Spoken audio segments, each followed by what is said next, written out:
Act 1 Arrival. I don't remember falling asleep on the train. That's the first thing I noticed when I stepped off the final platform, staring at the warped kanji etched into the rusted station sign Tsuyukusa. The characters were faded, flaked away by sun and time. I blinked at them for a long moment, trying to place the name. I'd seen it before, once, on the back of a yellowed envelope among the legal documents, declaring my uncle officially dead. He'd vanished over 12 years ago. Declared dead just last month, and now, apparently, I was here. The air had a damp, woody smell, half Seder, half mildy. My phone buzzed as it left the edge of reception, flickered once, then went black. No signal, no bars. Just a silent slab of glass and metal in my palm. The road out of the station wasn't paved. Just a winding trail of swallowed gravel curling through the trees, like the spine of something old. I followed it. The deeper I walked, the quieter everything became. No cicadas, no wind. Just the crunch of my shoes and the occasional snap of branches that might have been mine or something else pacing me unseen.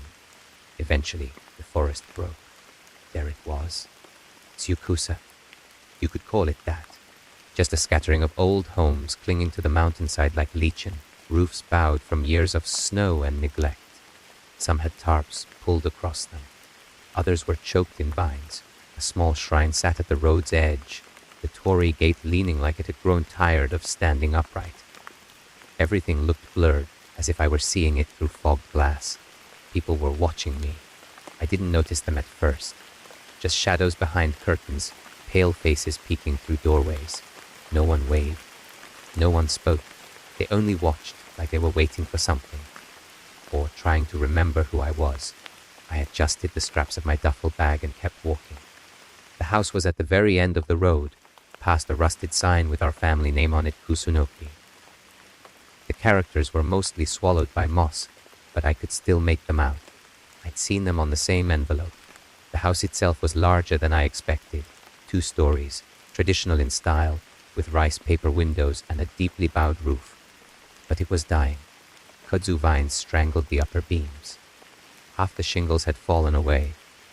The sliding door at the Jenkin groaned when I opened it, like it hadn't been touched in years. Inside smelled like old firewood and damp earth. I turned on my flashlight. Dust hung in the air like it had been waiting for someone to disturb it. Every footstep echoed too loudly. The tatami mats were soft with age. I moved through the house slowly, touching the frames of doors, brushing aside cobwebs. Every room had something strange in it. Not immediately frightening, just off. A candle. In every single room I found a candle short, burnt, as if it had been snuffed out just hours before I arrived. I found them on the floor, on window ledges, even balanced on a bath stool in the washroom. Some were half melted, others barely touched. But they were all there, all dark. Why? I chalked it up to an old man's superstition. Maybe my uncle was just trying to keep the shadows away. In the kitchen, I found a stack of bowls still damp with grime, and a kettle filled with what looked like long, evaporated tea. I turned the tap. Nothing came out. The pipes groaned, but no water. I checked the walls. A strange kind of moss had begun growing on the inside of the home, near the corners of the ceilings behind door frames. Pale green, almost luminous. It smelled like rain and mildy. I touched it with one finger and immediately wiped my hand clean on my jeans. The light outside had started to fade. I unrolled my futon in the main room and lit one of the candles. The flame flickered weakly, but the warmth was welcome. I ate a kombini rice ball I'd packed from the city and sat cross-legged, staring at the shuja doors that lined the back wall. They looked out toward the mountain, or rather, the forest that fed into it. You couldn't see the peak from here. Just an unbroken black wall of trees rising up behind the house, like the land itself wanted to keep you close, or keep something else out. That's when I heard the knock, just once. A soft, polite con-con on the wooden post outside the Jenkin. I stood, heart picking up a little, and opened the door.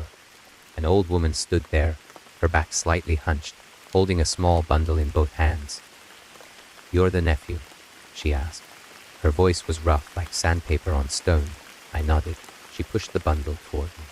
Wrapped in faded cloth were a bundle of incense sticks and what looked like a folded go-hai, those zigzag paper talismans you see at shrines. burn these at the edge of the mountain. She said, "So it knows you're here." Right. She didn't answer, just bowed and turned away. I watched her shuffle back down the road, passing beneath the crooked Tory gate without once looking back. That night I didn't sleep well. I kept waking up. Sliding doors creaked. Candlelight flickered, though I was sure it had gone out. Once, around 2 a.m., I heard the distinct sound of footsteps on the tatami mats just outside the room. I sat up, holding my breath. Nothing moved. I called out, quietly, just in case. No answer. When I stood to check the hall, it was empty. But across the floor, clear as day, were wet footprints. Bare feet. Dark marks across the matting. They led from the back door, through the hallway, and stopped just at the edge of the room. I checked the lock. Still bolted, and there hadn't been a single drop of rain. The next morning, I decided to check the second floor. Dust was thicker up there. The hallway felt narrower. Rooms unopened in years still had the scent of incense clinging to them. Burnt and bitter. One room had old photo albums piled on a kotatsu. Black and white pictures of family I didn't recognize. But then I found a photo of him. My uncle. Younger than I remembered. Maybe in his 20s. He was standing beside the house, squinting at the sun, smiling faintly. He looked just like me. Same jawline. Same widow's peak. Even the tiny mole beneath his right eye. I had it too. It unsettled me more than I wanted to admit. I spent the afternoon clearing out the main room, brushing aside the fallen leaves and wiping down the walls. That's when I noticed something sticking out of my notebook. I hadn't opened it since arriving. But there, tucked between 2 pages, was a torn sheet. My handwriting. I know my own writing. Slanted to the left, tight lettering. It read day. 7th. It almost opened the door last night. I froze. I hadn't written that. I flipped through the notebook. There were no other entries. Just my old notes from work, some scribbles in the margins. Nothing recent. I read the line again. Day 7. But this was my first day here. Wasn't it? I checked my phone. Dead. No way to know for sure how many days had passed. Suddenly, I wasn't sure if I had fallen asleep on the train after all, or if I'd ever truly arrived.